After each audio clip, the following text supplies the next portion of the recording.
By the time Dwight Yoakam reaches 68, the silence around him feels heavier than the applause that once followed every step. The stages are still there, the songs still echo across decades, yet something essential has always remained just out of view. Carefully guarded, deliberately withheld. Fame built him a fortress, but it also locked him inside.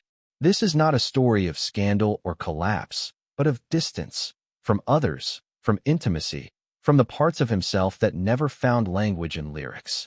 Behind the rhinestones and reverence lived a man who learned early that privacy was survival, and later discovered it could become a cost.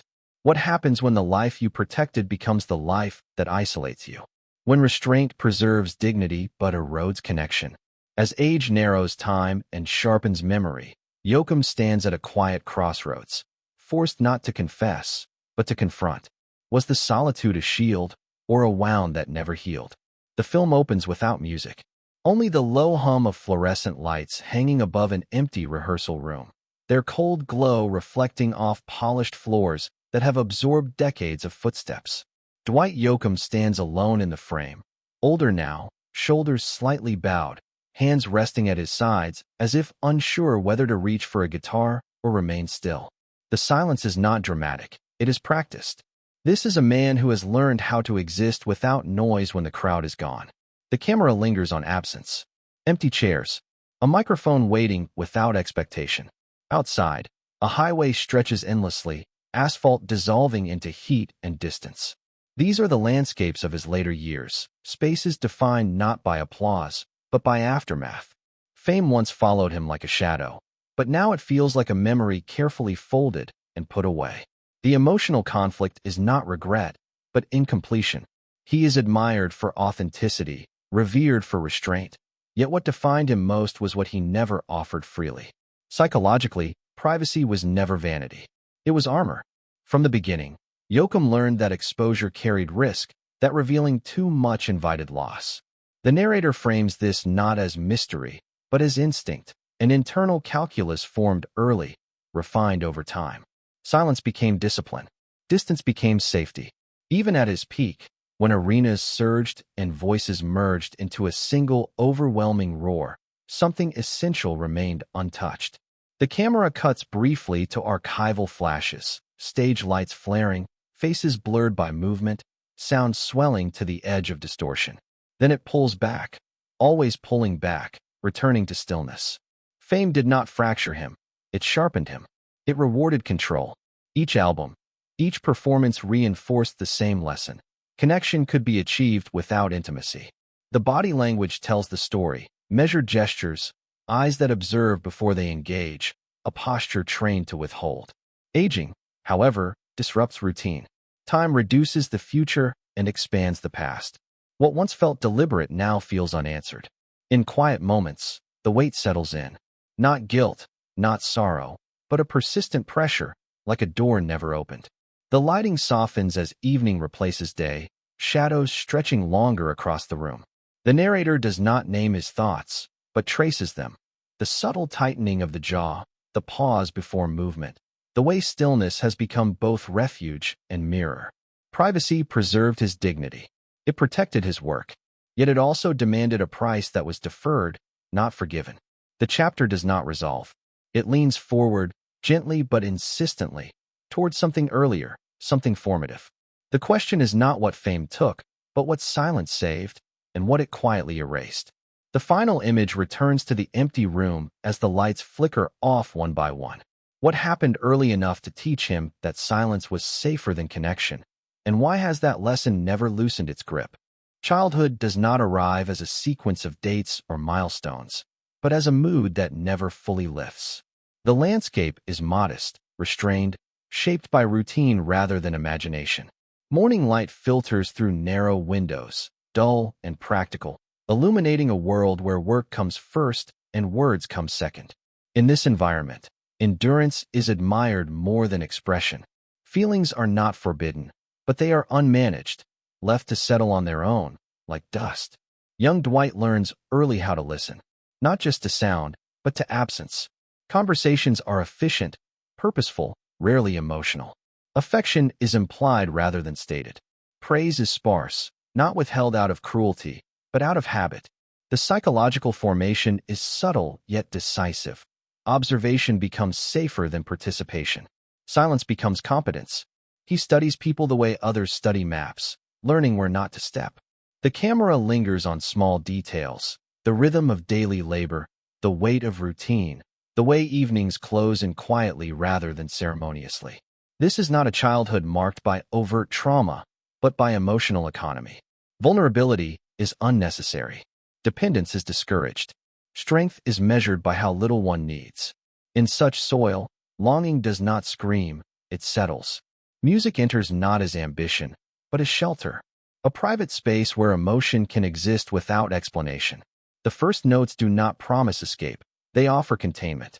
Sound becomes a boundary he controls completely. Here, feeling can expand without exposure, passion without risk. Music does not ask questions. It does not demand reciprocity. It listens. Psychologically, this is where the pattern locks in. Expression becomes indirect.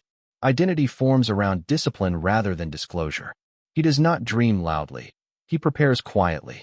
Talent sharpens in isolation, refined through repetition rather than encouragement. The narrator frames this not as deprivation, but as adaptation, a mind learning to survive by narrowing the field of emotional danger. The setting remains unromantic, no sweeping nostalgia, no sentimental warmth, just steady accumulation. Each day adds another layer of self-reliance, another reason to trust solitude. Yet beneath the restraint, something restless takes shape. The music grows more insistent. It begins to suggest distance, roads, stages, places beyond the known perimeter. Not freedom, exactly, but movement. Foreshadowing tightens as the possibility of departure emerges. Leaving offers promise without intimacy, success without exposure. The path outward does not threaten the armor, it rewards it. As the chapter closes, the camera holds on a young figure practicing alone, sound filling the room while everything else remains untouched. The question remains unresolved. When the moment comes to leave, will distance finally feel like liberation, or will it carry the same quiet isolation into a wider world? Success does not arrive with celebration. It enters quietly, almost cautiously, as if aware it is not entirely welcome. Recording studios replace practice rooms, yet the atmosphere remains enclosed, dim lighting, padded walls, controlled sound. Here, every note is measured, every take deliberate. Dwight Yoakam moves through these spaces with precision, not excitement. Recognition begins to gather around him, but belonging never follows. The early rise is framed not as breakthrough, but as confirmation. Talent is validated. Discipline is rewarded. The industry responds to what he offers: clarity, restraint, authenticity without exposure. Psychologically, the distance that once protected him now becomes an asset. Fame does not demand vulnerability, it demands consistency. And consistency is something he can control. Tour life unfolds in fragments. Hotel rooms that feel interchangeable, highways that blur into one long corridor, backstage hallways humming with anticipation he does not share. Crowds grow larger, applause louder, yet the emotional palette remains muted. The narrator traces the contradiction carefully: visibility without intimacy, admiration without contact. He is seen everywhere, known almost nowhere. Each milestone adds weight rather than relief. Awards, chart positions, critical praise. None of it answers the quieter question forming underneath. What does any of this connect him to? The camera lingers on body language between performances, the solitary moments after the lights go down, the deliberate separation from celebration. Fame becomes a system, predictable and structured, safer than relationships with variables he cannot manage. Psychologically, validation begins to reinforce distance. Success proves the strategy works. Privacy is no longer just instinct, it is method. He learns that withholding creates mystique, that control maintains authority. The less he reveals, the more he is protected. The industry does not push back, it rewards him. This reinforcement locks the pattern in deeper. Sound design shifts subtly. Applause swells, then cuts abruptly to silence. The contrast is jarring, intentional. In the quiet, the narrator describes an inner narrowing. Life becomes organized around output rather than experience. There is little room for emotional risk, and even less perceived need. Wholeness is deferred, always postponed until later. Foreshadowing tightens as momentum accelerates. The climb shows no signs of slowing. The higher he rises, the more private he becomes, refining absence into identity. The camera captures him alone in transit, city lights streaking past a window, reflections superimposed over movement. Progress without arrival. The chapter ends without resolution. Success is no longer a question. It is inevitable. What remains uncertain is the cost.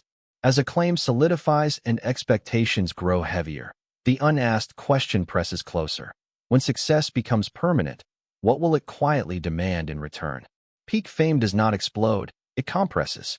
The world around Dwight Yoakam grows louder, faster, more insistent, yet his internal space contracts with equal force. Schedules tighten. Expectations multiply. Every appearance carries weight. Every absence invites interpretation. The spotlight no longer simply illuminates, it narrows, focusing attention until movement itself feels constrained. Public identity begins to harden. The image is precise, refined through repetition. The look, the sound, the distance. Audiences respond not just to the music, but to the consistency of the man delivering it. The narrator frames this as a subtle transformation, how persona, once a boundary, becomes a requirement. To deviate would invite questions.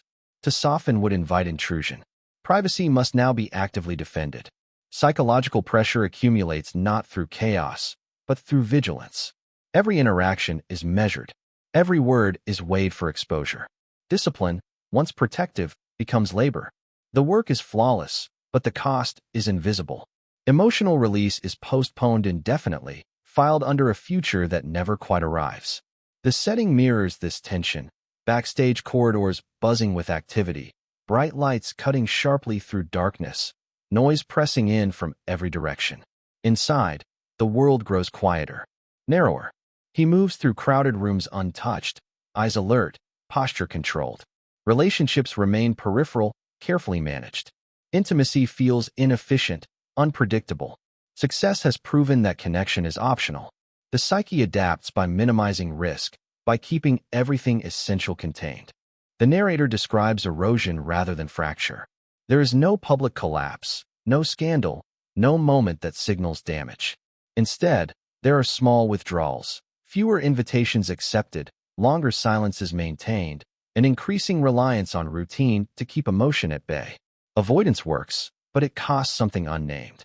The audience is invited to feel the weight of that absence rather than see it. Sound design sharpens the contrast. Thunderous applause dissolves into the quiet hum of a dressing room. Costumes are removed, lights dimmed, mirrors wiped clean. What remains is not emptiness, but restraint held too long. The body shows it, the slight delay before movement, the careful exhale, the stillness that suggests containment rather than calm. Foreshadowing deepens as time passes. The machine of success continues to operate flawlessly, but the inner mechanism strains. Fulfillment is always deferred, always conditional. There will be time later, space later, rest later. For now, discipline must hold. The chapter does not accuse, it observes. It allows the audience to sit inside the pressure, to understand how a life can appear intact while slowly thinning from within. Avoidance has consequences, not as catastrophe, but as gradual loss of texture, moments unshared, emotions unspoken, connections never tested. The final image lingers on a figure framed alone beneath intense light, the crowd just out of view. Everything that should feel triumphant feels compressed instead. With nothing visibly broken, no failures, no scandals, no collapse, the question hangs unresolved in the silence. What, exactly, is being lost? Time alters the scale of everything. What once felt urgent now feels distant, and what was postponed begins to surface with quiet insistence. Dwight Yoakam's later years unfold without spectacle. No grand farewell, no dramatic reckoning. The setting is restrained and intimate. Subdued rooms, soft light, the slow rhythm of days no longer dictated by release cycles or tour dates. The noise has receded, leaving space for something more precise. Not regret, but reckoning. Age does not demand confession. It demands accounting.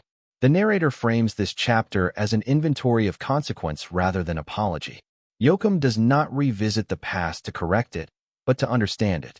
Privacy, once armor, is examined now as architecture, what it sheltered, what it walled off.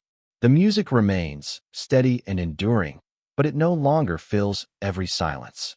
Some spaces stay deliberately quiet.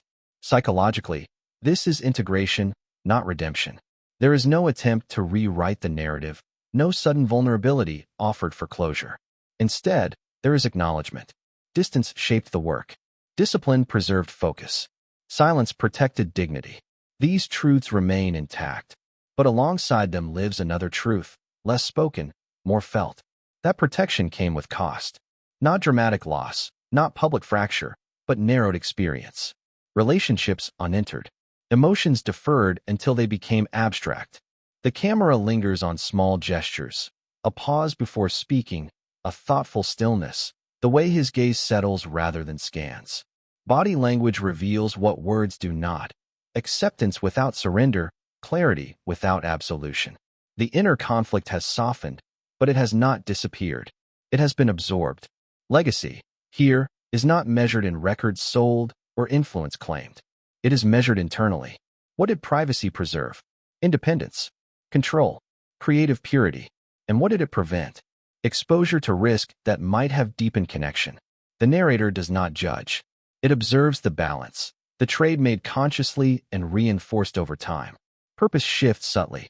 No longer centered on guarding the self, it turns toward understanding it. The urgency to produce fades, replaced by attentiveness. Silence is no longer something to manage. It is something to inhabit. The music continues. The chapter resists resolution. There is no declaration of peace, no final wisdom offered to the audience. Instead, there is steadiness. A life lived with restraint, now viewed from distance. The unanswered questions are not painful anymore, but they remain unanswered by choice. The final moments hold on stillness. No crescendo, no conclusion. The sound fades gently, leaving space for interpretation. As the music endures and the silence remains, the story does not close itself.